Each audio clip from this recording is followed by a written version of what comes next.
as a cankerworm that hindered economic and infrastructural development within the country. And some stakeholders look at corruption as one of the greatest pandemic, which is more dangerous than guns and bullets, especially in modern day state. With this in mind, it is a goal of every country to fight against corruption. Any leader who is patriotic and want the development of the country and want equal distribution of resources and want to fight against social injustice has a key role to fight against corruption. No wonder Cameroon's president Paul Biya, when he came to power on 6 November 1982, promised to tackle corruption. In the East African leaders are also tackling corruption, moving from the like of Rwanda, where we have the president of Rwanda who is fighting hard to tackle corruption. We move now to West Africa, where President Muhammad Buhari came to power and he said his main goal is to fight against corruption. Even in Sudan, that happens to be the most corrupt country in Africa. Somalia happens to say they want to fight against corruption.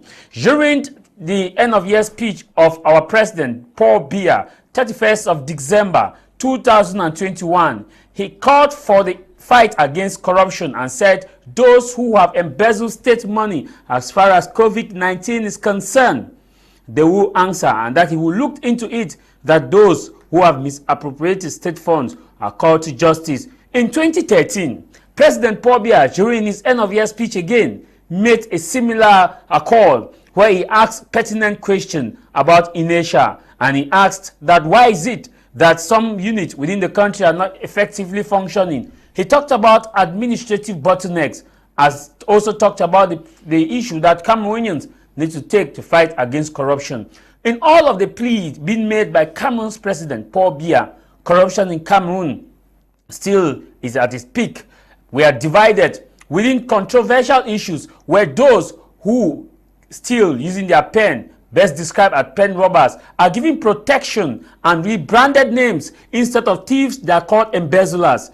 These are some of the issues that Cameroonians see that it is provoking and accelerating the rate of corruption. In all of these, corruption still remain high in Cameroon. What are the 5 things that we must do to fight against corruption in Cameroon? This is House of Commons with me, Tah Mai Jarvis.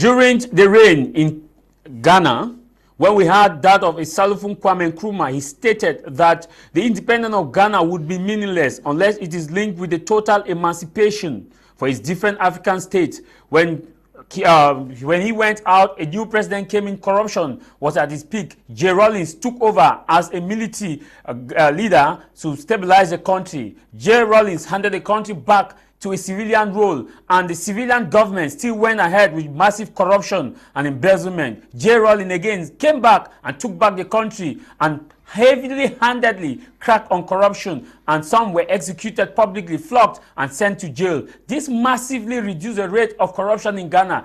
J. Rawlings reintroduced democracy, served in his mandate, handed power, and stated that this is how the nation should move. And if you look at the corruption index of Ghana, compare that of Cameroon, it is day and night. The corruption in Ghana has drastically reduced, whereas that of Cameroon since 1st of October, since 1st January 1961, and of course 1st January 1960, 1st October 1961, with the reunification, we have never witnessed a drop in corruption.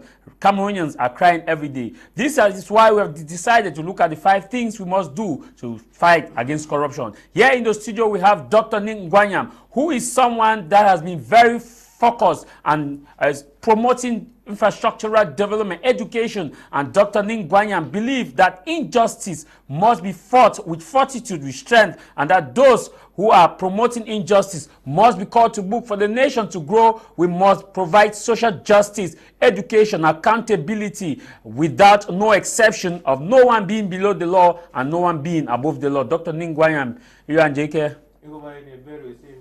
Well, thank you very much. Thank you very much. It's a very exciting topic today, and I'm happy when you were introducing the topic, you call corruption by its name. We call it corruption, we call it embezzlement, we call it misappropriation, but the right word for it is theft, thief. We have a lot of thieves. It's about theft. And when I was coming to the studio, I was wondering, what do we do to actually curb down on this theft? So technically, as we'll go into the discussions, we realize that if we just catch people and lock them up, we will not be fighting the problem. The problem is systemic. The problem emanates from the fact that the country is poorly structured. It's a poor structure and poor systems that are giving room to corruption, and just catching people and locking them up without changing that structure is not useful. Thank you very much, Dr. Ningwanyam. And also here in the studio we have Professor Innocent, who was newly elected as one of the delegates appointed as one of those fighting corruption in his institution. It is a privilege to have you, and you're also someone who is very vocal as far as injustice is concerned, and believe that things must be done the way they are supposed to be done, that normative need to be the same, need to be practicalized. It should not be what ought to be, it's not what is. Thank you very much, Mr. Jarvis. And I want to say good morning to televiewers. Welcome to our program. Today's topic is actually the most interesting, I can put it that way, because it's aimed at actually clearing the bad image of our country and making us look like, well, we just hope that if the authorities concerned could listen to what we're saying here, and also what the general public is going to contribute to this program today, then I think that something could be done with the image of this country as far as corruption is concerned. Thank you very much. Of course, we also have here in the studio one of the very young panelists who also is someone that has been, very productive in calling people to order as far as promoting good governance and also infrastructural development by looking at things the way they should be, that things should be done in a way that all are given equal opportunity regardless of their age, sex, and gender. Nick Anu Alele. Tah Mai Jarvis, good morning to all fellow Cameroonians watching us all over the world. And corruption has killed many people in Cameroon, more than the Anglophone crisis, more than during the UPC uprising. And it is a cankerworm, a cancer in our political system that needs to be fight with all might and energy. We are today looking at ways in which we can fight that. What we are doing here is just advocacy, and then we hope and believe that the authorities watching us can be able to if they can be able to implement some of the things we are going to enlist here. It is going to go a long way to fight corruption in our nation and give a positive image of our country. Thank you. Thank you very much. Of course, I start with you, Dr. Nick Ngwanyam. First, I gave a rundown as to some of the countries. West Africa, Boris is fighting corruption. They elected 8 years. Corruption is still at its peak. We also moved to the East African community where leaders are saying they're fighting corruption, with one of the few exceptions that have succeeded, Rwanda, that you have seen actually the feasibility of fighting against corruption yielding fruit. But in Cameroon, since the day of independence and of now, the song fighting against corruption is well sung by all, but the action and the practical is not there. What are we missing? Thank you very much. If you've been to the graduation of students at the University of Boya, then you would notice that there's always a phrase that is repeated, you know, as far as those students who are graduating are concerned. Such and such students They have been found worthy in found character. worthy in what? Character and in learning. And in what? Learning to be awarded. Yes. Two things. Found worthy in Character. So what is missing? Character. Is the character. So if someone asked you, why are we in the mess? The mess is because we are found wanting in character. Un point entre. You know, another word for corruption is lies. That's it. I mean, we're a country that we lie. We get up from morning, and if in the morning we start lying till we go to evening. The young lie, the adults lie, the elderly they lie, men lie, women lie. I mean, we're just a bunch of liars. That's the bottom line. And we've said before and severally that for a man to succeed, for a nation to succeed, for an institution to succeed, for a child to succeed, 25% of that success depends on the child's education. And the child is part of that community, the child is part of that assembly. So if the assembly is telling lies, it comes from the community. And we are saying that 25% of our success in life depends on our training and our skills acquisition. It doesn't matter what level you go to. And then 75% of our success depends on our character, our upbringing. If that upbringing is not good, we are going nowhere. And that is where the shoe pinches. And therefore, when you have ministers, ambassadors, policemen, judges who are of bad character, who are poorly brought up, who have no fear of God in them, who cannot define to you what truth is, who have not spoken one truth for a very long time, who have no regard for their neighbor nor for themselves, who are very selfish and greedy, you know, then you have this thing that is commonly called bad governance. And bad governance is in any system, be it in the public sector or private sector. And the key element of bad governance, 80% of bad governance is you can say that bad governance equals corruption. Bad governance is lies telling. So that is the package. As long as we are not worthy in character, as long as we are not God-fearing, there will be a problem. And when I get the microphone back as it goes around and comes back to me, we'll be able to find out how we can correct that. That's why all these CONACs and all are not working. We can even make 20 CONACs and have a CONAC in every family. Will not work. Thanks. I'll be coming to you and ask why will it not work, and also the issue of CONACs is on the program today. Yeah. Professor, yes, please.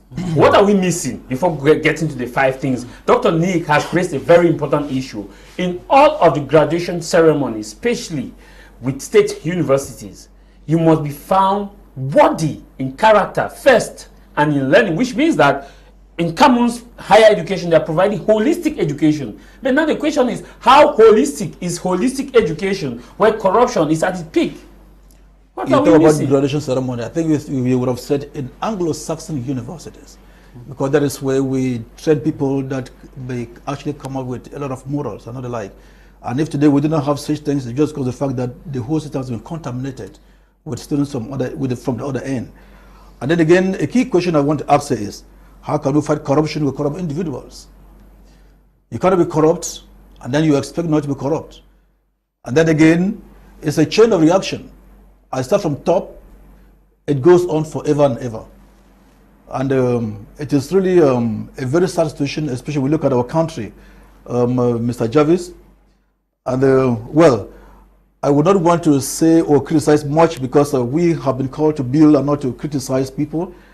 But I would like to, when you next maybe give me the floor, I would like to give you 5 key points that we can stand on in order to actually curb down corruption in our communities. But let me tell you, as we speak, the rate of corruption in this country is more than we call a geometric distribution. It's too much, even at the level of universities. There's a case now that I'm writing on, and I'd like to send it to the rector for examination. I'll stay with you briefly. You raised an issue about the fact that it is disturbing for the rate of corruption in Cameroon. What could be this cause? What could be the main cause? Because we've been hearing the song of fighting against corruption. Even the head of state in 2013 asked why there is an inertia and asked why there's an administrative bottleneck. That's the commander-in-chief asking this question. Even after that speech, nothing changed. At the point, Cameroon was at least one of the least corrupt nations, but a few years later, it became one of the top in Africa. Now, we move to 2021 when we talk about the COVID-19 funds, which became known as COVID-Gate. Yeah. Till date, no one has been brought to book. What are we missing? We are missing actually the fact that corruption is not actually being fought by those who are not corrupt, but it's been fought by those who are also corrupted. That is it. Are we coming back to you, Prof? Nick Anu, you are someone who have gone through the higher educational system. I want to get your view. Do you think that the education that we had at the time, we were prepared more to fight against corruption? Or there's something that maybe is missing? Because we could be looking at it from the superficial perspective, whereas the molding, the educational perspective, which ought to have given us the armor, is not there. The education is just an arm, and you cannot start from there to fight corruption. It's like, corruption in Cameroon is a systemic problem. And in order to solve a systemic problem, you have to analyze every component of it. For example, the political system in Cameroon, how that one is the, you can say is the mitochondria, like in biology, the cell or mitochondria. Yeah, the mitochondria of where the corruption breeds. We have a neo-patrimonialism system in Cameroon. Neo-patrimonialism system is a kind of system where the political elite use state resources for their own benefits, and then they create, in doing this, they create networks that they actually depend on this network, so much so that state institutions are just there as figureheads. State institutions are, this kind of system is created, and it functions in many African countries.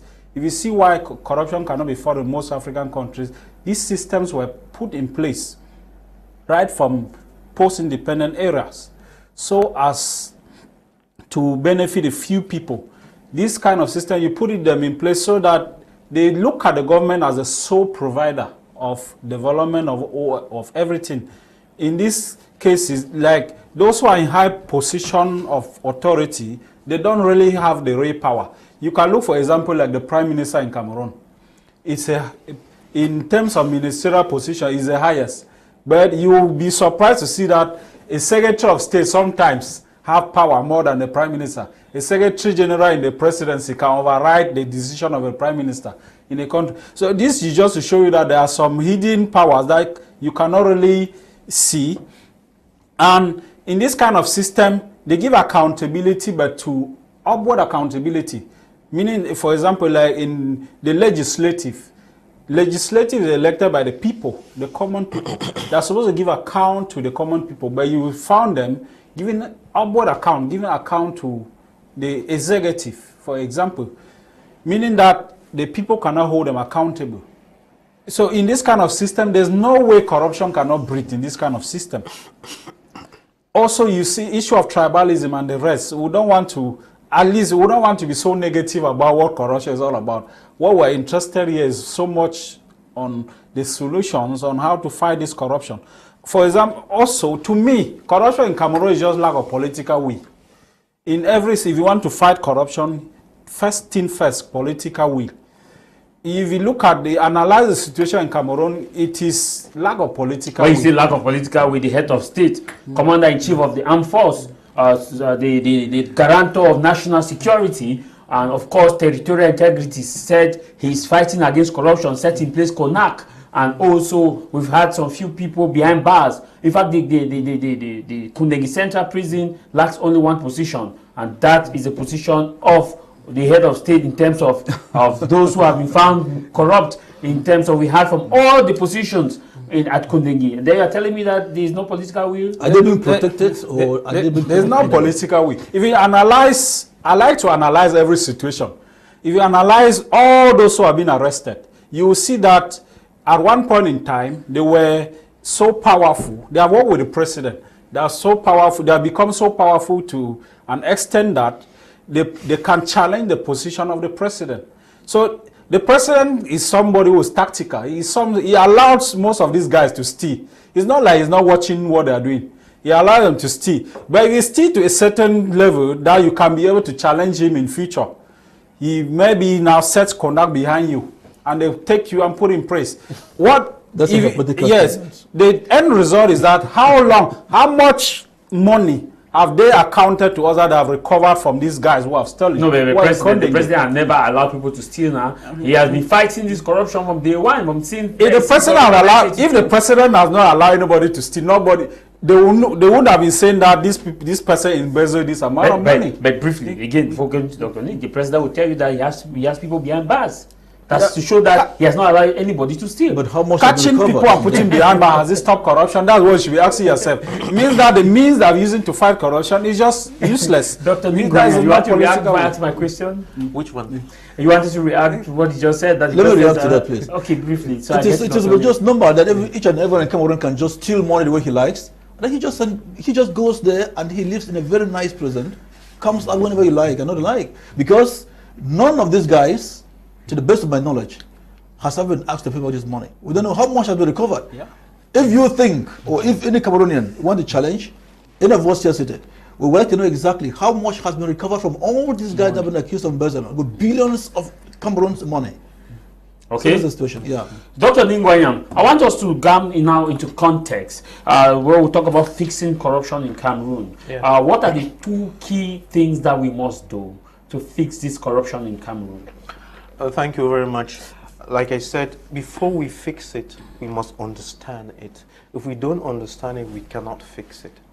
You see, the corruption in Cameroon got out of hand because of the form of state, the over-centralized government.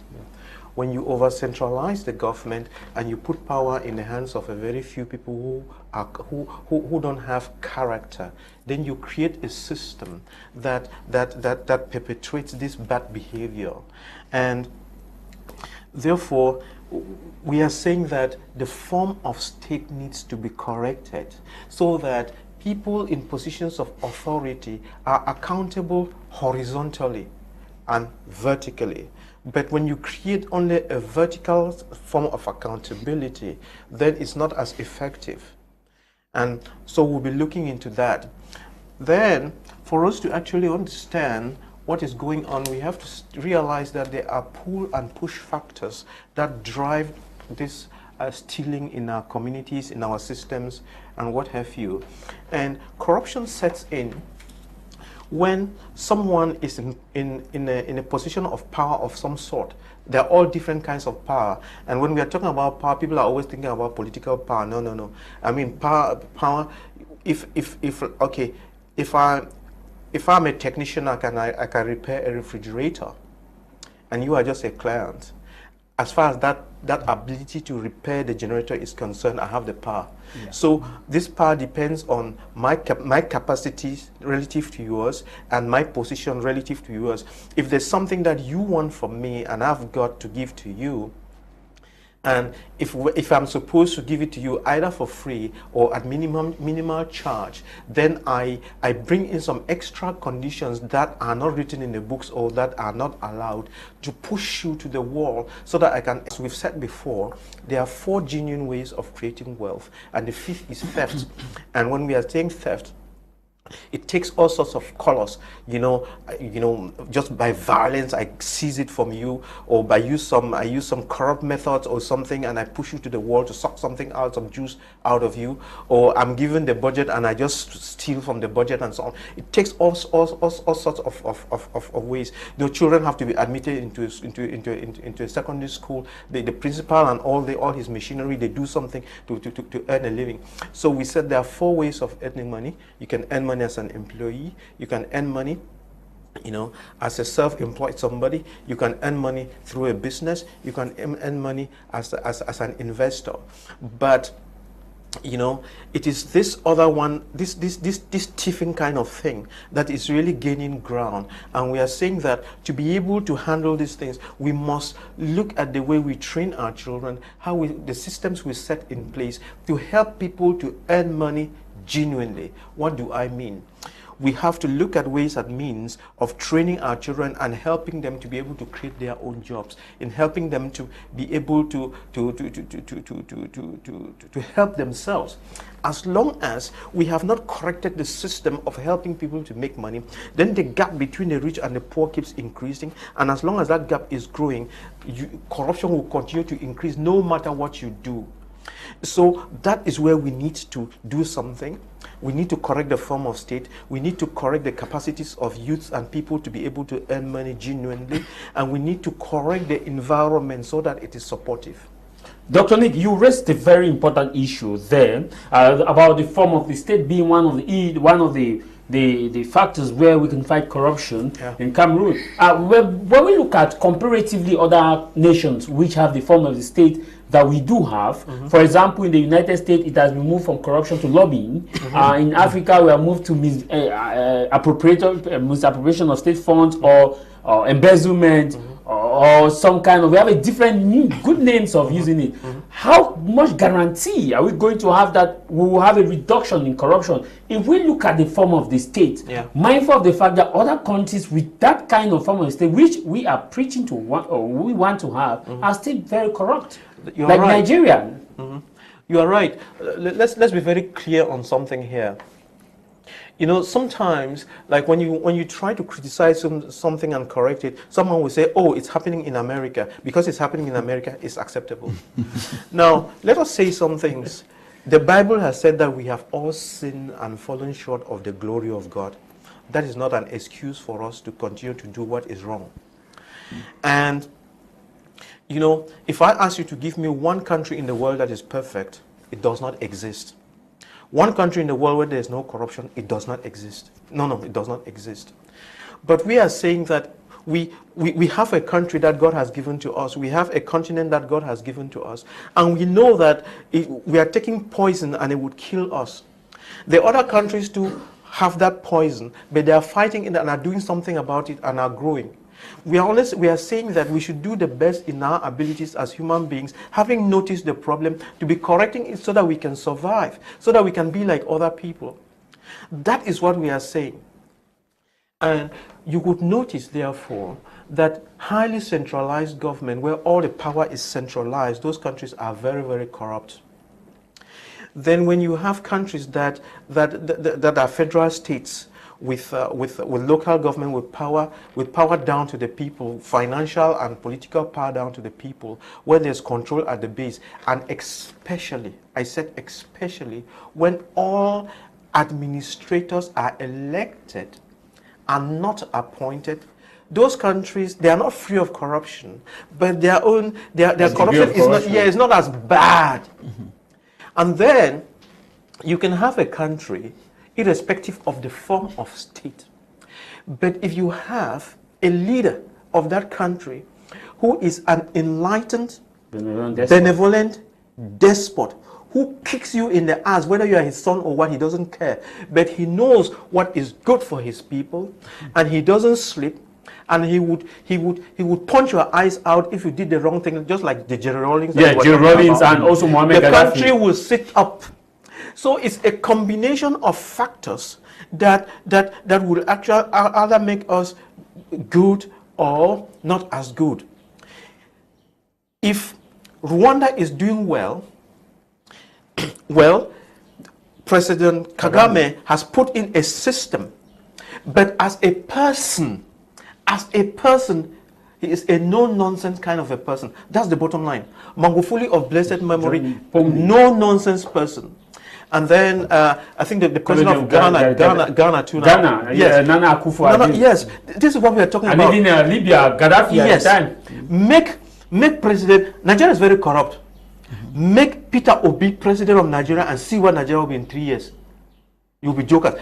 He will straighten that country. Make Sanusi that Muslim man, Yes, the yes, Sultan Sanusi, Sanusi, the vice president. make him president of Nigeria, and you see what will happen. He's going in with Peter Obi as his vice president, and Peter Obi is the president. My God, may God bless Nigeria. I wish those two make it.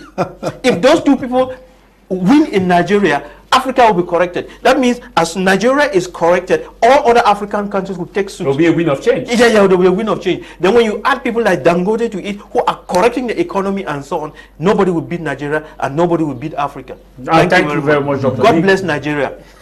Thank you very much. And we are hoping that the wave will switch, because the 2023 Cameroon will be going in 2025, so it will be too much, and the same wave too in Kenya, because if Kenya picks over, Nigeria picks over, and of course Cameroon picks over, Africa will be a bit stable. Professor, when we are talking about this corruption, many people may want to look at it from the governmental perspective, but we still have corruption even at our local level, our Jange level, our quarter level, our private institution level. How do we describe such a situation where whenever we talk about corruption, many look at the top, but they forget to understand that it begins from the base? Yes, because many people want to copy exactly what is coming from the top. In any household, for example, you have children, they would want to behave like their parents. So too in Cameroon, each and everyone will want to behave to like the government. When you look at the state of Cameroon, for example, you will find it really disappointing when you look at the degree of bribery, especially with the police corps in particular. It is open. Government says this kind of things. Nothing has been done. If you look at the electoral system in Cameroon, you find that there's always electoral fraud in this country. This is something that's come from the government too as well. If you look at our nation again, you find out that there's always embezzlement, always preach embezzlement. It is always on the government side. If you look at the country again, you look at things like nepotism, corruption as well. All of these things, they are a typical characteristic of this Cameroon government. Just take a look at all the appointments in this country. There's none of them that is actually genuine. All of it is, and you look at it carefully, it's bit of favoritism. And then again, you find a corrupt official. He's appointed because of favoritism, because he knows that he has a line, he has a network, and therefore he will want to appoint only guys or propose only people who are going to work with him and not ensure that the corrupt system remain in place. And that with that now, it becomes very, very difficult for us to fight corruption. I've heard, like what Honorable was just saying here, it is possible that Nigeria could win, that the guys in Nigeria could win the elections. Peter Obi? Yes, but nothing will happen to countries like Cameroon. We also need people like the Obis, the Sanusi as well in Cameroon, to win before we can have any wind of change in this country. Let me tell you, Mr. Jarvis and dear members and the public in general, no matter what happens to this country here, if the leadership of this country is not changed completely, and have people who fear God, people who are honest, if we keep on having dishonest people at the helm of the office of this country, nothing will ever change. Cameroon, I want to tell you, will always remain a corrupt country.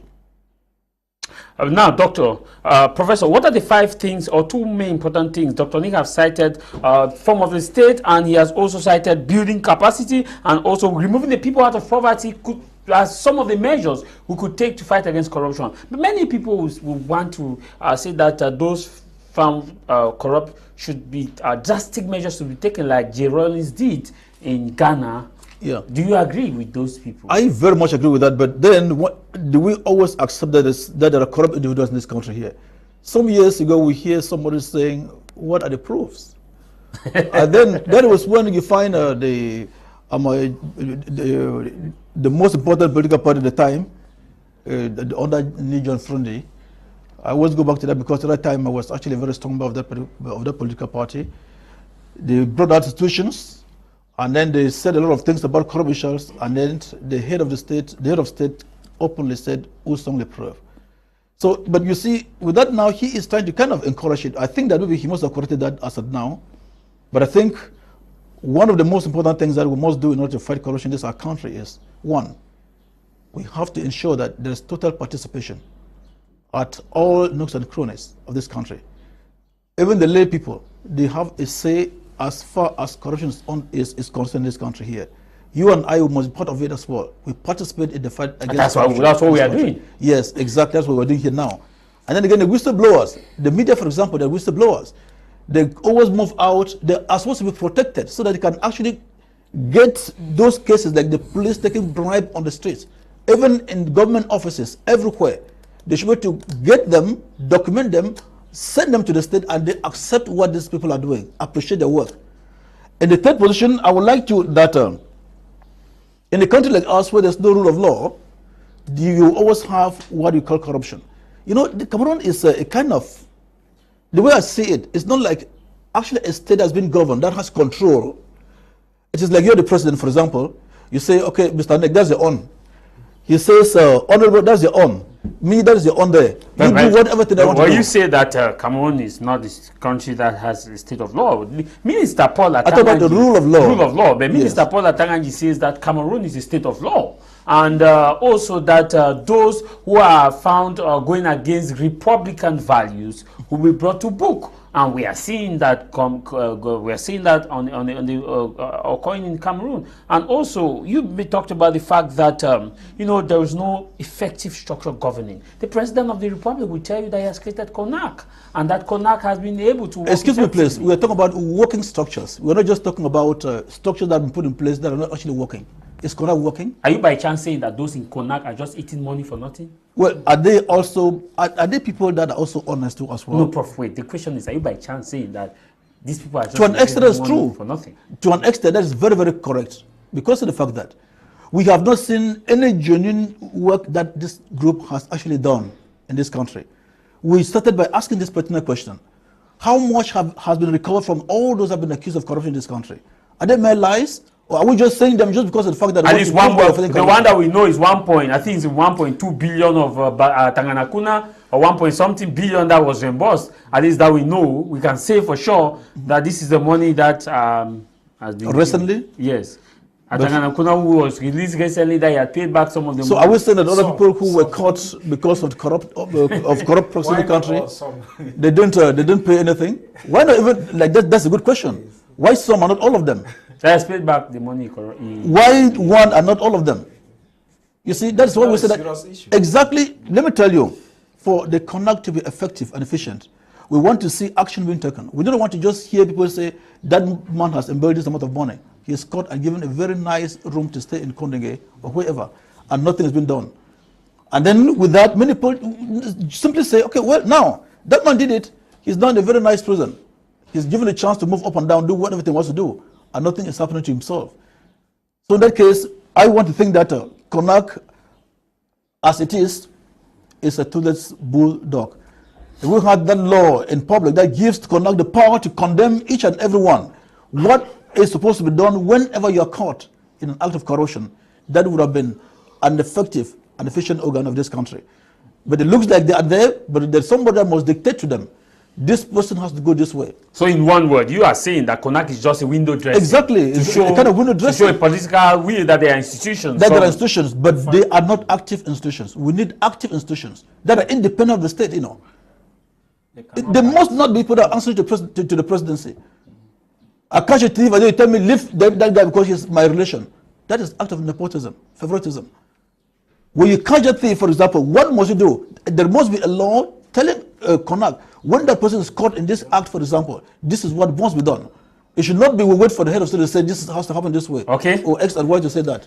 Happy Sunday to all those of you watching us on Facebook. We want to appreciate your comment, your debate, and of course your contribution. Happy Sunday to Ambe Janice. Happy Sunday to you, Joseph Bacher, Charlie Tayong, and Mambo Elvis, Fontero Jimmy, of course back here. Happy Sunday to you too, also Jay Mosinji. Happy Sunday to you, Bukris Daily. Happy Sunday to you, Romeo Damo, and to you, Makia Valentine, to you, Abong Winnet, all those of you who are watching us on Facebook. We want to say happy Sunday to you. Happy Sunday to you, Ngala Jemia, watching us from Atlanta. Happy Sunday to all those of you who are joining us. Louis Pop, happy Sunday to you too, who is watching. And of course, we'll take some of your Facebook comments. Dr. Nick Ngwanyam has has been on the platform since last year saying that the second dialogue will soon be, but till date nothing is forthcoming.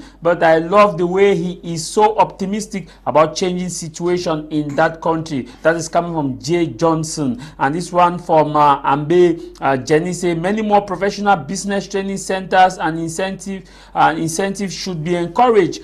This other one comes from Charlie Tayong, says the head of state allows them to steal because allowing someone to occupy a particular office and position for a very long time, despite alarming reports of irregularities in that office.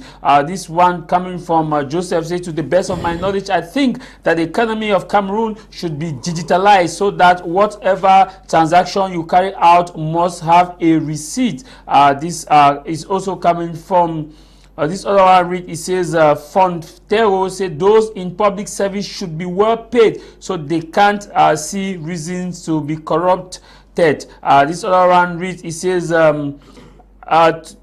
JJ says to expose the top leaders, especially those we know are corrupt, and most of you know them. What you guys need to do is to expose them in public. Dr.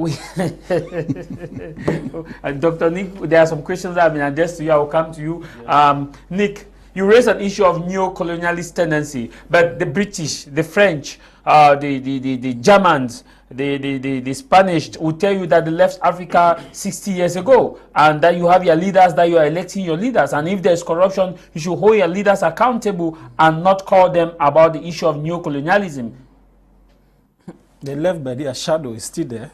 So who takes the blame? Is it your people who don't have the guts to terminate some of the things you guys thought they have as colonial pacts, as we have seen in Mali? Or is it not because they have corrupt interests as well? Yeah, they left, but their spirit is still there. So we cannot say they completely leave. Even though that is not our focus of our debate today, we just need to analyze what concerns us, what we are seeing. Their influence is like a virus. A virus acts in the system. You can only see the virus with the use of a microscope. You cannot really see with your naked eye. You can only see the effects of what the virus is causing. That's the influence of how the neo-colonialists act. Okay, but looking at corruption in Cameroon, how can we fight it? If look, Dr. Nick talk of the political, the form of the state. It is the cardinal point. If you don't start from there and just start from the surface, you will not be able to fight corruption in Cameroon. If you put in other parameters, it will not work because the form of the state is hyper-centralized, which is so difficult. In that kind of system, there's no way corruption cannot thrive. I think we are calling corruption in a spicy name. It is, these guys are thieves. Political thieves, and the Bible says in John chapter 10 verse 10 that the thief comes to steal, to kill, and to destroy. These are the three things that the consequence of corruption does. For example, if you look at the Yaoundé-Douala highway that the government of Cameroon has not been able to complete for about more than 10 years today due to corruption, embezzlement of money earmarked for that project. That road kills Cameroonians every day. I think if you study it very well, there's no day that no accident doesn't occur on Yaoundé-Douala Highway Road. And it kills people. And anybody who dies on that road, anybody who stole that money meant for the construction of that road is responsible for killing that person. Meaning that these guys have blood in their hands. We don't look at these dimensions of corruption. All of these have eternal consequences, as I always say. When you are in a position of responsibility, it is not just giving account to man. There is going to be a day, if you escape the justice of man, you will face the justice of God. At the end of the day, our country is faced with moral crisis. So you are going back to what Dr. Nee said, that we are wanting in morality. Moral crisis, it is so alarming, right up to the primary level. I teach in the secondary school and I see these things. It is so disheartening. You look at students, right, in Form 1, if you look at their level of dishonesty, that's so advanced, it's just at the level of Form 1.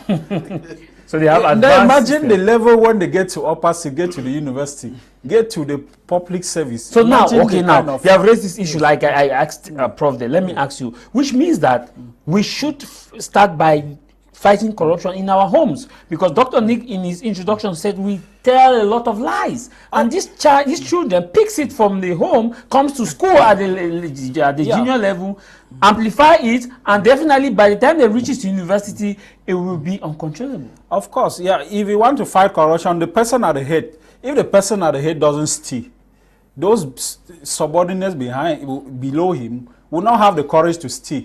Take for example, if you are a parent of a house, you give 5,000 to your wife to buy meat, and then you as a wife, you steal 2,000 a height and bought meat just for 3,000, and then when you bought that meat brought to the house, the child in the house steals meat that you bought for part of that meat of 3,000. Will you as a wife have the courage to denounce that child to the father? I think that is with people who practice acts of corruption. Yeah, so that's the kind of system that happens in Cameroon. If you are at the head and you steal, you will never have the moral authority to denounce those who are stealing behind you, because you steal, they see from you. But if you don't steal, they will not have the courage to steal, because they know that you denounce them. In Cameroon, for example, if you look at the justice system, the law, Article 66 of the Constitution says that before you go into a public office, you have to declare your asset and your sources of income. I always hear people talk just asset. Your asset, it says that your asset and your sources of income. Meaning that you can just say your asset, you can say you have a house in this, but you have to say whether, if you are a businessman, you declare how much money you are earning in a month, so that they should be able to know your income. So that when you leave office, they should be able to analyze whether you stole from that office or not. But to me, that is not still enough. There's lack of policy. If you want to make laws, you have to make law. The law that punishes corruption in Cameroon is a law that punishes the corrupter and the corrupted. It has to be more of a law that punishes the corrupter. The corrupter. The person who is in the position of authority and in a kind of manipulative way makes you to give bribe, for example. He is in the position of authority to do the right thing, but he refuses to do it. And then he makes it in a way that it puts you to a wall, by a manipulation, so that what a service you are supposed to obtain for free, you find yourself wanting to give something to obtain that service. Okay. The law is supposed to punish by this person doing this, not you giving the bribe and the person collecting the bribe. Because in that kind of system, if the law is punishing the person wanting you to give the bribe, the person giving cannot have the moral authority to denounce the person collecting. Because you find yourself wanting also. Okay. So it's a problem. But, excuse me, please. But if there's a law, Mr. I'm very sorry for cutting you short. It's okay, if there must be a law to fight corruption in this country, for example, there must be also an enabling environment for such laws to prevail.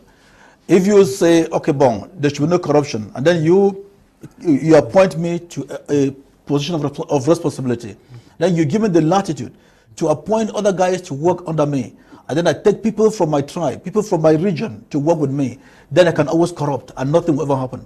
That is what is going on in this country now. You find people, for example, like this newly appointed, let me quote in the university, for example, the rectors, for example. Let me tell you, enter offices, like rectors, about some few years ago, you find there was people speaking their vernacular. Yeah. You're talking about the administrative assistants. All those kind of things.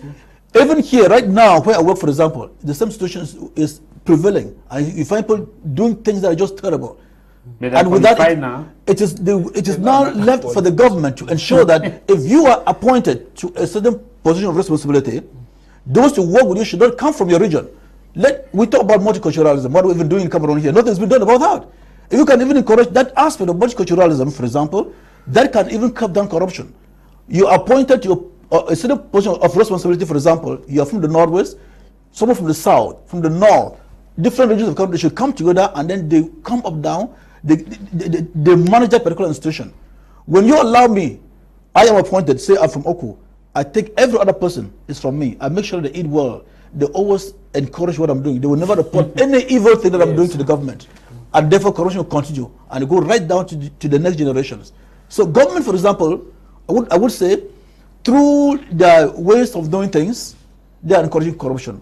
And it makes people think that corruption in this country is just a kind of formality.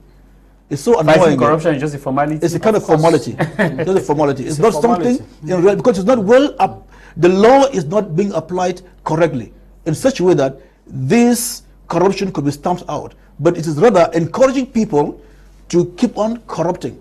The president himself will never declare his asset. How can he find others who are under him? Thank you for your interesting program. Greetings to Dr. Nick and greetings to Professor and all those in the studio and also the young guy. This program is quite educative. I think we should fight corruption by getting all those who have stolen public money into a stadium and call for the people to come and watch public flogging, as well as seizing all their assets, then allow them to work as gate men in schools. Then corruption will stop. This is coming from Alaji.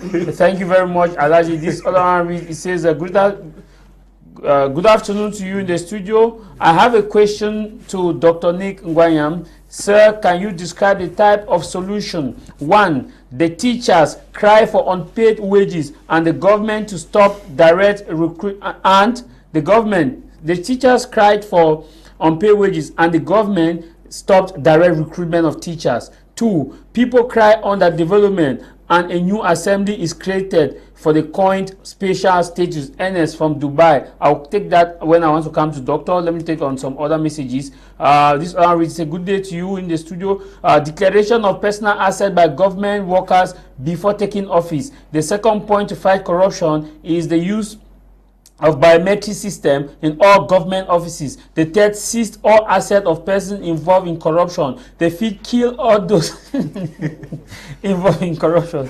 This is drastic. The sixth, instead of hiding cameras in government, install hidden cameras in government offices. And this is coming from Pero from Kumba. Pero, your note is taken. And this other one, it says, good afternoon to you all in the studio. Great program. I think that fighting corruption in Cameroon, we must be clear. J.J. Rawlings did that and it worked. He flogged people, killed some, and also people were scared of even stealing a cube of Maggi. I think this can be applied in Cameroon. Nice program, guys. Thank you very much. This one reads, it says, N.S. Ekene, writing from Tombe, greetings to you. Greetings to the great men in the House of Commons. If we want to fight corruption in this country, we must start from the top to the bottom.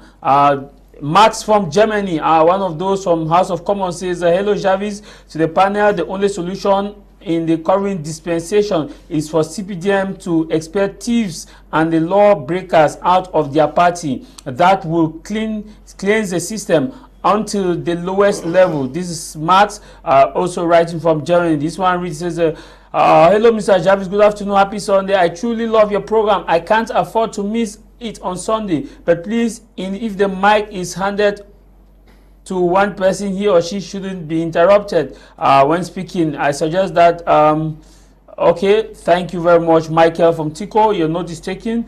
This other read, it says, greetings to you guys in the studio. I like Dr. Nick's disposition about corruption. We must look at the form of the state. But my question is, Doctor, don't you think that we should flog those people found worthy of corruption so that they would not have to be corrupted when the form of the state is changed? This is coming from Mula in Boya Town. This other read, it says, greetings to you guys in the studio. Why are you guys wasting time talking about corruption where we have simple solution? Get these guys at one point, get them at Bongo Square and other public square, give them 24 lashes and ask them to sweep the entire street for 7 years. Corruption will stop. Thank you very much. People are talking about drastic measures, Dr. Ningwanya. Reaction from these messages before I read the questions that you were asked. Yes, I think if people are so excited about this topic is because everybody is hurt. You know, there's no merit any longer.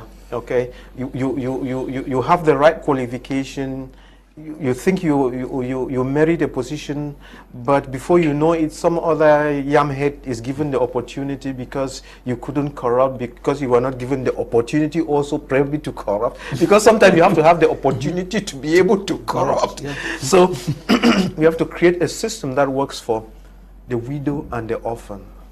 You have to create a system that caters to the needs of the widow and the orphan. You don't have to have a parapluie and godas to be able to survive in a system. That is what we need to do. It's very important. And what I can tell you, of course, is that the government of Cameroon, a new government is going to come in place. That new government is going to change the form of state. There will be a genuine and inclusive dialogue where there will be no exclusion, no taboo subjects. And we would restructure the country. There will be West Cameroon and East Cameroon. There will be president and vice president and all those things going along with it. There will be decentralization within West Cameroon. Decentralization will be between East Cameroon. And the party in power will be called the Progressive CPDM. Progressive in the sense that their thinking is different. And because they are progressive, all those 350 political parties which are part of the corruption will be killed. We need not more than 4 political parties.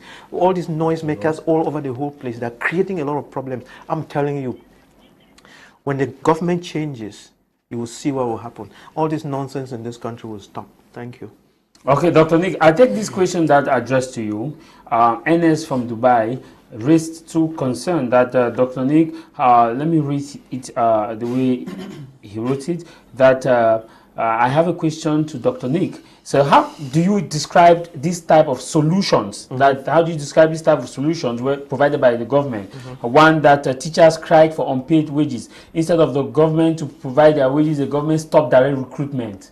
And secondly, the people cried on that development, and the government coined a special status and gave to them. Now, what I like to say is this. Ernest from Dubai. Yeah, Ernest is worried about something. But if we try to follow the line of thinking of Ernest, we'll never get out of the mess. What do I mean? To be able to understand what is happening in a messy situation like in Cameroon or like in your family or anything, there is a concept that we must learn and understand. It is called the problem tree, the concept of the problem tree. What is the concept of a problem tree? We know that a tree has got leaves, small branches, major branches, a tree trunk, and then a taproot and some other big roots, okay? And whenever you want to solve a problem, keep the picture of a problem tree in mind. What you would have noticed is that in Cameroon, most of our politicians who tell a lot of lies, and administrators and elites, they carry the whole population with them and distract them into leafy problems and leafy solutions. If you are going to try to solve a problem, be it in a family or in a nation, and you are attacking by the leaves and the small branches, you will keep spinning in that thing for a very long time. Maybe you've understood now why, you know, in the solution of the Anglophone problem, people kept saying, let us go down to the root problems, root causes of the problem. If you want to kill susung, elephant grass, you dig it up from the roots. If you want to kill eucalyptus, you don't prune the branches and the leaves. You dig it up from the roots. You cut the taproot. So have in mind, each time there's a problem, don't look at the problem on the surface. Come back a little bit, meditate about it, ask the right question, keep asking why, and get a clear understanding of it. When you ask why, by the time you are asking the 5th, the 6th, and 7th why, you would understand the root things, and you base your solutions, whatever solutions that you craft should be dealing with the why issues, not the leaves. So if we are running after, the Cameroon has tons and tons of problems, but you can actually solve all those problems we have in Cameroon with less than 10 solutions. You attack this route, you attack that route, you attack that route, everything would fall in place. That's the way I would answer to him. Dr. Ningwanyam, yeah. Physically, when corruption in Cameroon, when it favors us, we brand it connection. Yeah. We brand it connection, that gets on connection. Yes. And when it doesn't favor us, we call it corruption. Yeah. And also, how do you make this balance? It's very unfortunate. It comes from the corrupt mindset. That gets on réseau. We get on réseau, and you know in Cameroon now it's about réseau. Everything is réseau. That Cameroon is the only country where you bribe somebody to show you where you need to bribe. Correct. I told you right. Yes. Because you're willing to bribe, but you don't know where to bribe. Yes. And you go down the wrong réseau, and then you get somebody to bribe. You Yes. bribe somebody to show you where you have to go and pay. That is right. So sometimes, so our bribery has been evolving. Our corruption has been evolving. Initially, you walked to a door and then you did your business, but now you have to have somebody who takes you to the right door where you're. Otherwise, there are a lot of middlemen who will mess you up on the way to corruption, and you have nobody to complain to. So it's become very very complicated, and this concept of réseaux has grown up. So we need to actually kill this bloody thing. It's very important that we create a system where a young boy, a young girl from a village whose father is dead, but this child has the capacity and the passion, will be able to rise to the top, knowing nobody. It's very important. We have to get to a point where we realize that my children are your children, and your children are my children. If we don't get to that point, we'll never come out of this mess. This me, I, and myself phenomenon will continue. So we have to create a system that works for everybody, a system that feeds everybody. You know, when Christ was about going away, he said, Peter, do you love me? And Peter says, yes, I love you. And what does Christ say? Feed my sheep. He asked that question. He said, feed my lamb. Feed my sheep. What does he mean by feed my sheep? It means give them the spiritual nurturing, give them the right education, give them the opportunities. Don't stand in their way. Do whatever you can do humanly possible to make them comfortable. Bring my children to me. Grow my kingdom. That is what we are all called to do. And you see, it's so silly that you have a minister who would steal money. Sometimes we are saying that corruption is caused by poverty, right? You might say financial poverty, but actually it's poverty of the mind, poverty of the spirit. Because this fellow, you steal 1 billion, you steal the 2nd billion, you steal the 3rd billion, you're still having your salary. You just steal. The stealing. You even steal money that you will not even use in the next 50 years. Honestly, like someone was saying, in fact, you ought to be flogged. It's very important that you be flogged, and then you met to clean the streets. Then you for 7 years. Yeah, for 7 years. What we need in this country, we need a benevolent, an enlightened, benevolent despot. And then with the form of the country probably set, West Cameroon, East Cameroon, all these structures and so on. And then the people elect their own administrators, so that if you are messing up in the community, the people kick you out. They don't have to wait for the president. The people kick you out and punish you. Until we get to that point, we'll go nowhere. And I'm telling you that this corruption in this country will be solved, whether you like it or not. I don't know, we'll take on some messages. This one, I'm sure I'll direct this to you, Professor. This person writes, he says, talking about corruption, I've been chasing my late father's pension file in CMPS Bamenda for 32 years. What an impediment to human progress. It is terrible. Primus, Chantry, right, Angala, Lenjo, right in Bamenda. You have people who have gone on retirement, and the CMPS too is another nightmare of its own. Yeah. How do we understand this, that people, you work to go collect your pension, but it's now a problem?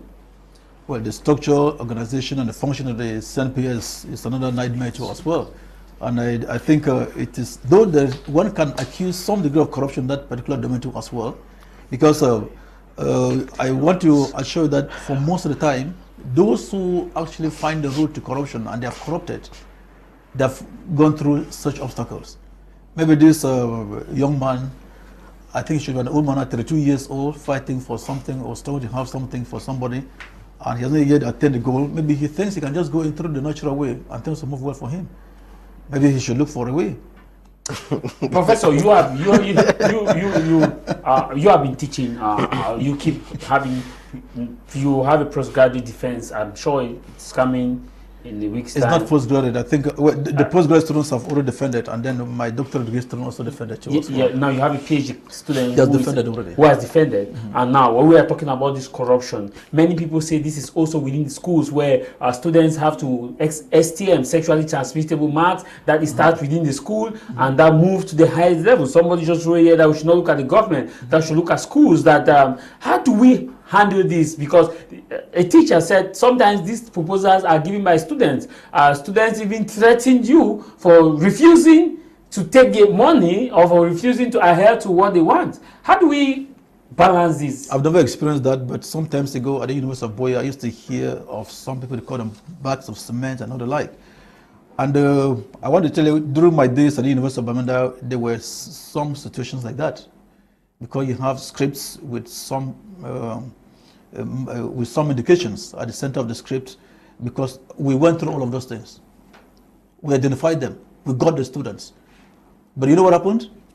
At the tail end, when we were supposed to bring those concerns to the hierarchy, there were appointments from Yaoundé, and everything was destroyed. So people know these things. And I want to tell you, they do exist. But let me tell you, here, for example, where I work in the moment in my university, I've never, ever seen a situation like that. I rather see strictness, because it is very difficult for you to think that maybe there was a kind of corruption of this kind or one other thing like that. Though there are situations like that that one may accuse, because when you sit in juries, for example, you find people, some teachers, they are very angry, they accuse some other situation because students fail so well, but you find such students actually validating those courses. I didn't know exactly how the thing came about. But I cannot tell you that there are cases of corruption in that direction until I actually have a proof of that. Okay. I'll take on some few messages. This one is, I would like to ask Dr. Ningwanyam when the new government is coming and what will be the dynamic shift to enable this new government that will fight corruption. I'm sure Doctor should take, why Doctor is taking his time to answer that, let me just take on some other message. Good afternoon, greetings to the House of Commons, to me. It's taken from we are watching your program. 5 things we must do to stop corruption. Lock up people doing tribalism. Lock up people who do embezzled government properties. Freedom of speech to citizens. Also lock up members of government who lies to citizens about construction of roads, and creating a new government is another way of fighting corruption. This one reads, it says, greetings, dear panelists, I am Charles from Yaoundé. To solve the problem of corruption in our country, we must institute and increasing the hours of teaching, we must increase the hours of teaching moral education and peace education in Cameroon. Thanks very much for me. This one is appreciate the program so much, Dr. Ningwanyam, for his consistency, and you all. The third official language must be dealt with because it makes the 2 known official languages becomes useless. We must be intentional in dealing with colonial virus to overcome new colonialism. Properties that prioritize the consumption of our product over import, never importing what we produce or can produce. This is Uncle 9.5 fingers. Pastor Peter Lenjo Charles writing in Bamenda. Before I'll take back that question to Dr. Ningwanyam when I come to him. Doctor, you want to answer now? Or Which one? The question that somebody asked about the new government, when is it coming from? I could just trash that in a minute. Okay. You see, when President Paul Biya spoke of inertia and individualism and corruption on the 31st of December 2013, I can't forget that date. He was very bitter, and he had actually, that's the day he made the proper diagnosis of what is going on in our country. But unfortunately, from that time till now, he has never put in the government to solve that problem, and therefore the problems is still there. So if there's a problem and you don't give it the right medication, the problem will continue, and it must be corrected. The problem degenerated now into the, sorry about my voice, into the Anglophone problem. Is still part of that mess.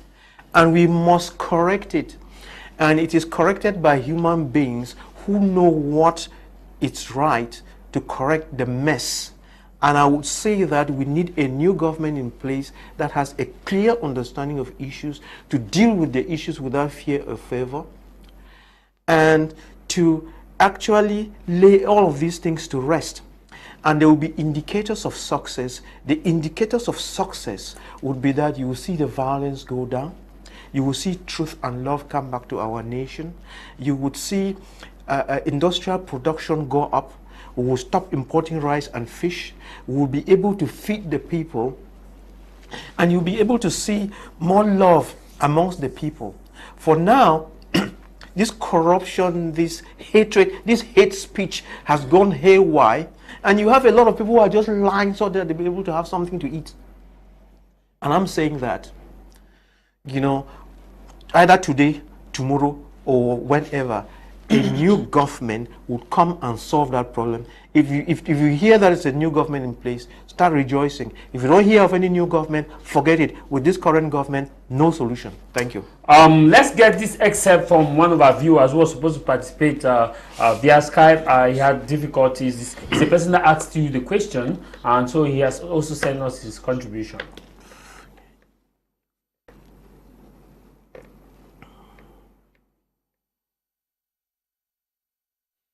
While our technical team prepares the video, his interlude, Ningwanyam.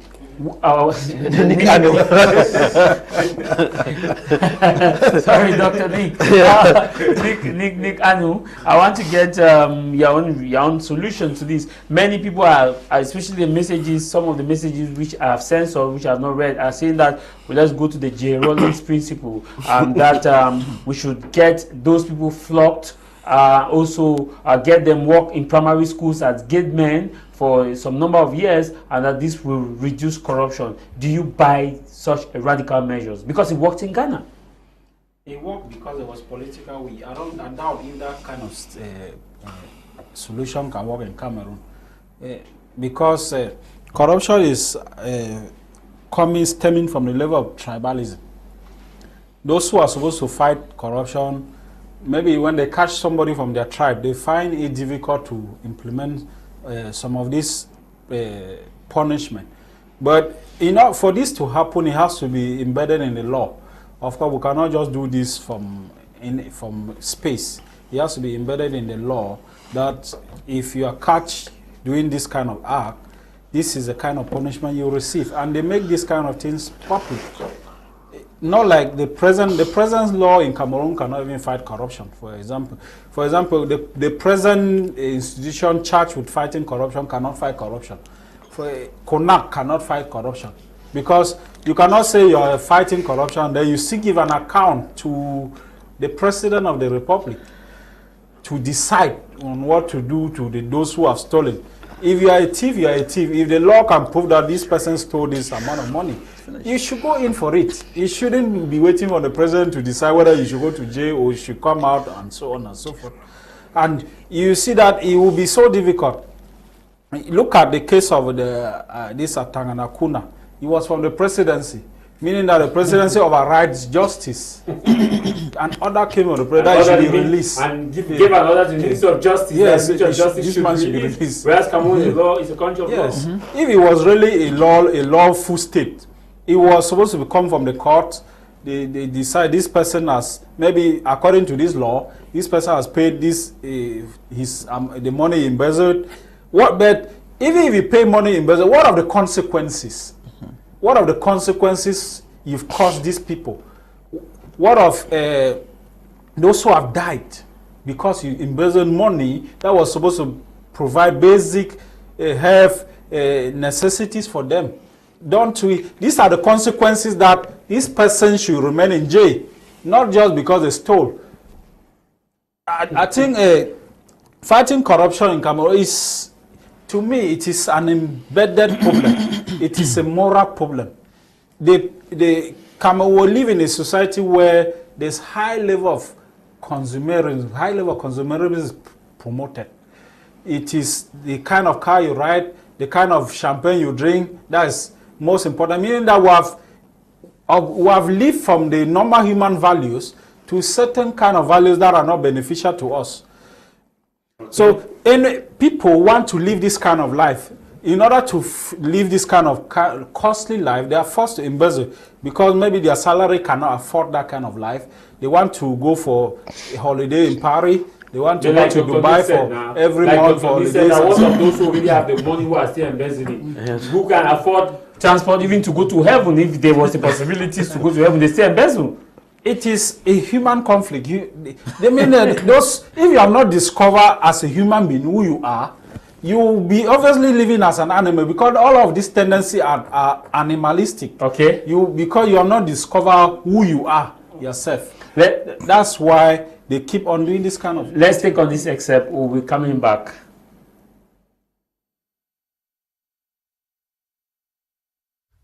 Good day, everyone. I'm Levan Cliff Bianche. I'm a public health expert and a development and growth strategist.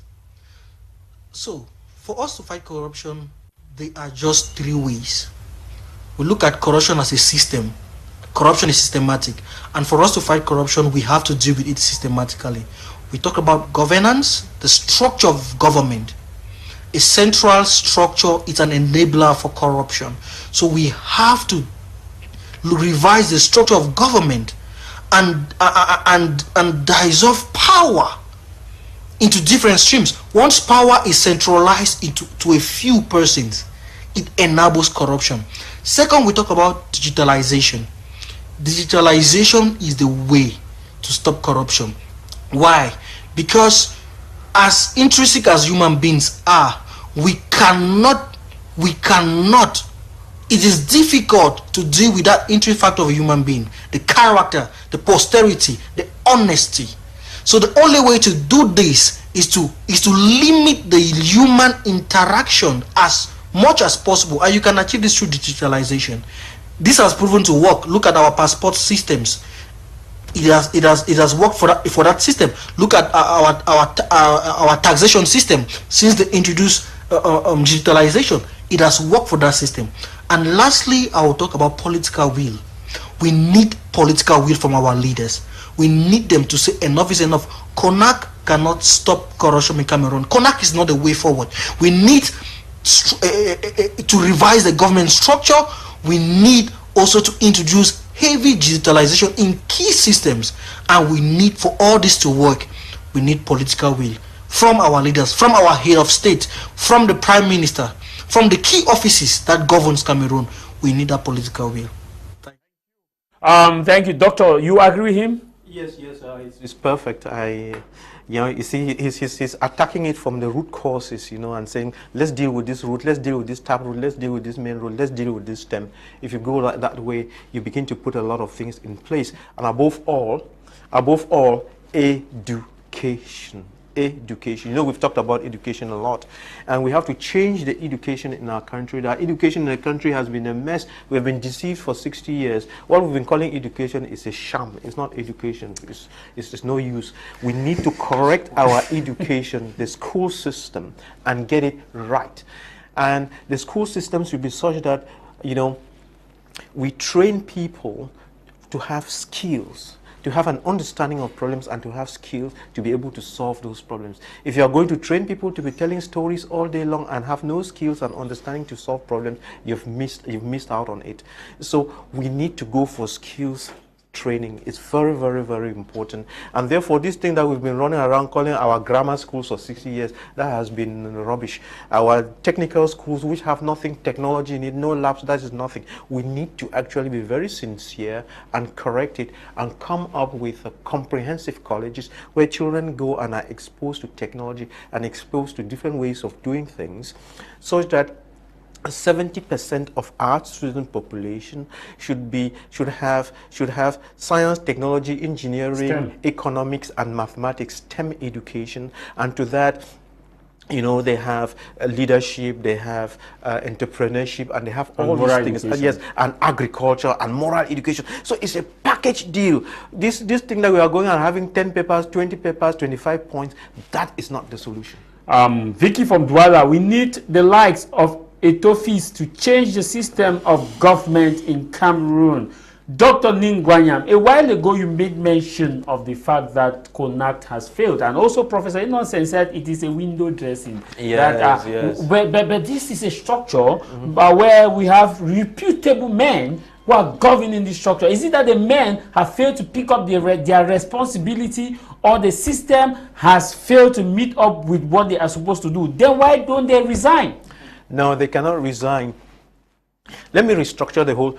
You have asked me a question about CONACT, and you're trying to put it around my neck as I said CONACT is bad. We are 25 million of us, other people listening to us. Now, I keep asking this question. Sometimes when people try to embarrass me, especially on social media, I say, okay, and I'm going to ask the same question. Now, let us all look at all the government offices and ministries in the country, call them whatever you want. Put the private sector into it as well. Except for Orange and MTN. Orange, MTN, and Brazilis, you can say that those three things function with some level of efficiency. Yeah. Give me any government office that works well. Just one. For now, the gentleman who talked, he mentioned something, and I can attest to it. You can mention the passport service. The passport service is working. Yes. Besides the passport service, for as far as our government is concerned, nothing works. Dr. Lee, yeah. Dr.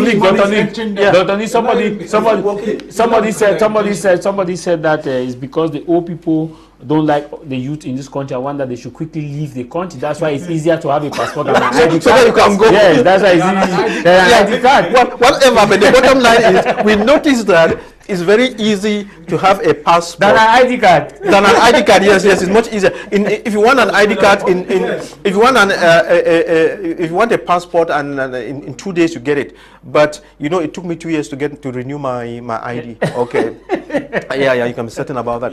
So this is the bottom line. We have systemic problems, and CONACT is not working. I think, though we know CONACT, wait a minute, but I think we know CONACT, right? But there's some other ones, I don't know, they have some other structures about, no, not SNIF or something. We had a social economic something council, which is not working. No, I mean, just to fight corruption. Though the CONACT seems to be the broad base, the brand name. Yes. There's some other 2 or 3 that have some other names too. None of them is functioning. If you like, go to CONACT. There's antique. Forget about it. Let's put it this way. If you like, let's go to CONACT now and remove the president and everyone else and replace all those people with judges from the High Court, from the Supreme Court, with gendarmerie captains and colonels and whatever, and policemen. It will still not work. You understand what I'm saying? It will still not work because it is not those positions. The judges are corrupt. The police are corrupt. Everybody is corrupt. It will not work. We have to change the whole system and reformat it in a way that works, and identify people who have merit and who have character and begin to put them in those places and have good leadership at the top, and things will begin to work. If CONACT actually, CONACT has been trying actually, but they have a problem. The problem is that though CONACT identifies thieves, but CONACT cannot prosecute the thieves. That's the problem. Yeah. So the system is created but strangled. Yeah, but if they were prosecuting, I'm sure we would have gotten somewhere. So we need to work our way out of this mess. The bottom line is we are in a mess, and we must correct the mess, or we'll be as good as dead. And don't forget, if we refuse to change, like they say in Pidgin, if you don't play politics will play you. What do I mean? Cameroon is not an island, and the world is fast changing. And as we are continuing with this, our stupidity and our messing around, the Chinese are coming to our home and are benefiting from our corruption, and are buying all our lands, are taking over all our industries and opportunities and so on. So the day we wake up from sleep, our country will belong to the Chinese, and there is nothing we're going to do about it. Good afternoon to you all. I left teachers training in the year 2011. Today is 12 years since I left training. I have been compiling I've been compiling for many years, but have not been recruited. Those who left behind me have been integrated. I even went to the university and did education and graduated with second-class honor upper division. 12 years after leaving teachers, after leaving training, now I am up to the age of 40. I can't compile. This country is really frustrating. What do they want me to do, having my family and children who depend on me? Angua from Kumba. Please, you people should take my number and help place me somewhere. This is Angua from Kumba. Thank you very much. I know that the microphone is supposed to come to you, but just let me answer this question. And because what Mr. Angu is raising as a problem is a problem that many other youths are facing. And I'm taking this point. Angu, in as much as the problem is with the nation, the problem is with you. The problem is with you. It's your mindset that has put you into that position. Go and find out how many Bamileke children are in your position. The problem is with our kind of education where where you think that you must have a white collar job. That is what has put you in that box. Where you think that you must go and teach. Where you think that you must earn a salary. For all these years, why didn't you think out of the box and do something else? Look for skills and look for something that you can do. Or even if you are going to school, put it this way. I'm going to school. What am I going to study? If somebody employs me, fair and good. If somebody does not employ me, how am I going to use the knowledge to help myself? And besides, even if you go to school and somebody employs you, to work eternally as an employee is no use. You have to work for a short time and get skills and go and create something. So it is the kind of education that we've been deploying that has messed you up. We're out of time, and of course we want to end the program on time. Professor Nsah, your last word before we go. An appeal? Maybe you have an appeal? Well, one of the sustainable development goals that is SDG 16 is actually what we're talking about here. That's to make sure that we reduce corruption to the lowest minimum. And I think that what we're doing here is to help the government and also to actually give a supporting hand to the head of state. What he said last time when he had some head of states meeting in Yaoundé, he said he had the fear that attaining these sustainable development goals was going to be actually very difficult. So we are helping the government in a way through these ideas we're advancing on this stage here. And now there is also one other thing too as well, following what our colleague from abroad said here. He talked about digitization. That's something which is very, very important to us as well.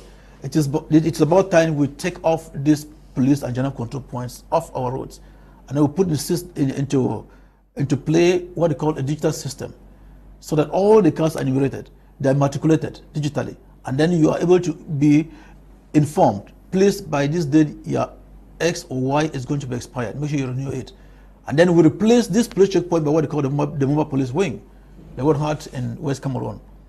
To conclude to as well, I must say here to corruption too is a function of who is the colonial master. Okay. When we look at the other section, for example, it is different from the other section. Okay, we're out of time. Thank you for coming, Nick. We're out of time. Yeah, I think I would say I would see by into his idea of digitalization. We need a Cameroon system where if we can digitalize our, maybe right from the birth certificate system.